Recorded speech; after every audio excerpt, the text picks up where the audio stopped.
Hello everybody, Christian from Treasure Town here, and today we're going to be speaking all about the 1888 Morgan silver dollar, going over what you want to know about it, whether that means the VAMs that are going to be worth significantly more if you look closely. A few of these coins may exhibit some varieties that collectors pay a lot more for. There might be some mint errors to go over. There's also going to be proofs, proof-like, deep mirror proof-like coins, so we'll go through the history of that, as well as conditional rarity, and the sort of history around the Morgan dollar, especially as it relates to the 1888 history and how the coin became what it is today. So let's get right into it. We've got a presentation and we'll start talking.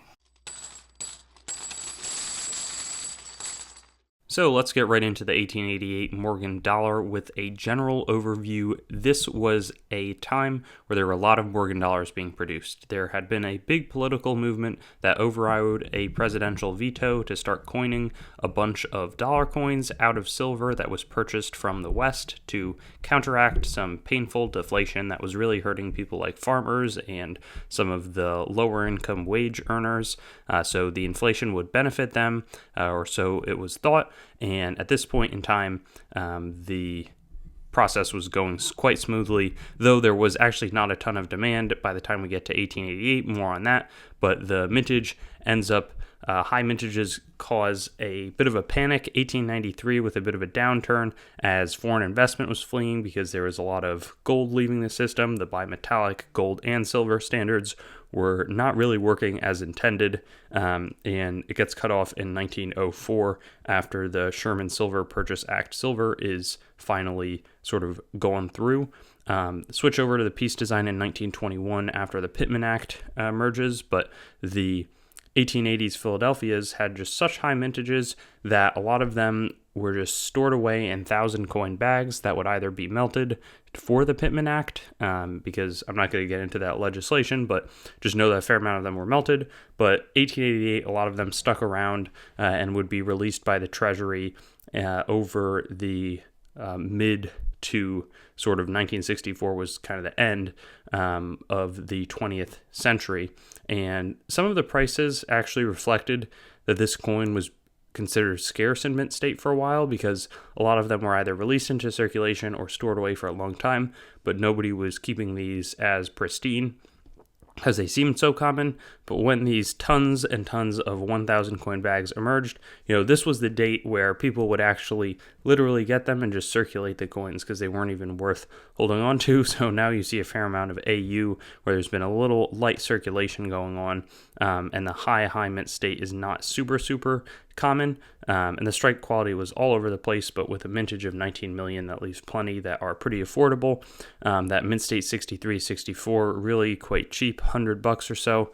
Mint state 65 kicks up to $250, 66 to $550, and then there's some real jumps at $1,350, $5,000, and then beyond 7 plus 8, those are going to be super expensive coins. But in terms of some of the VAMs, these are the small varieties.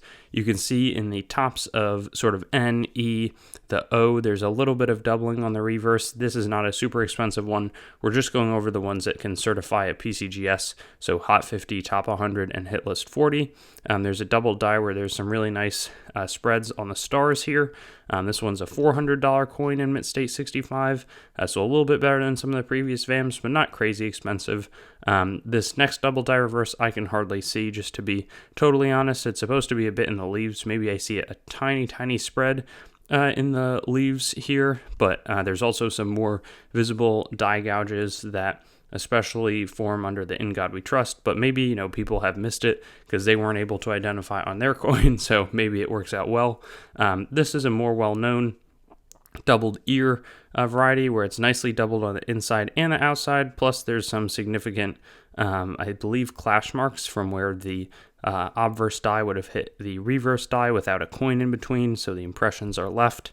The clashing is only on 11A, but it's doubled ear or doubled ear with clash marks. There's a nice double die reverse here that seems to display pretty well on the tips of, or serifs, whatever, of the R, the I. It looks like a little bit in the leaves as well. And then there's also this one, tops of the E. I don't see, maybe a little bit in the hair, but I kind of see it best in the E right there.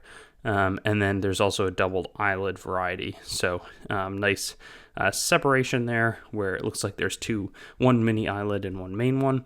There's also a partial collar, so some of the mint errors, I don't know if there's anything crazy. I'll see what the presentation says, but this would be much more visible on the edge. It wasn't fully retained by the collars that are supposed to help it keep its shape and hold it in as it strikes from a planchet into a struck coin. This sold for $180 in Mint State 61. So this is a pretty cool one, but it's from the year after. 1889. This was struck 10% off center and sold for $6,500. And then this one was a reverse struck through, really nice, significant struck through. Sometimes it's just a little bit, but here there was some major, maybe it was grease. I'm not sure. Maybe it was just some material. It kind of looks like grease pooled, but there was just something between the planchet and the die. So when they hit, that obviously gets in the way, takes the brunt of a fair amount of it, though you can see the O has sort of crept through. But either way, this is a major struck through error, not always going to be this nice $940. The proofs are much more expensive, and sometimes collectors would pay attention to proofs, not care about the circulating ones, and then the circulating ones end up being rare. Here, there's so many of the ones that were just business strike that the proofs are still tough to find. 833 were made, and they're worth like $2,500 in pretty banged up proof condition, up to $5,000, $15,000 for the higher end. And then the proof likes and deep mirror proof likes, it's a pretty affordable date to get a nice dimple coin. So those are the first coins that are struck off of fresh dies. They have like the frosty device or Frosty Eagle and Morgan head, and the Liberty head, and then the mirror resurfaces. Proof like is like the in between of just a regular business strike and the deep mirror proof like. And so those are relatively attainable, but yeah, some really cool coins to go through. I'm super thankful to be able to talk about it today, and best of luck collecting this series.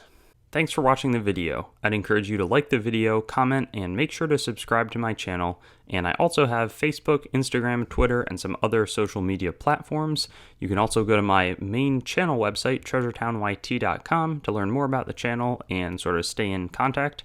I also will eventually host all of these videos on coinsmetalscards.com, which will be both news, marketplace, and coin information. I do have the goal of eventually getting pretty much every US coin, date, mint mark, denomination on the channel with a similar video to the one that you just watched, and that will likely all be hosted there.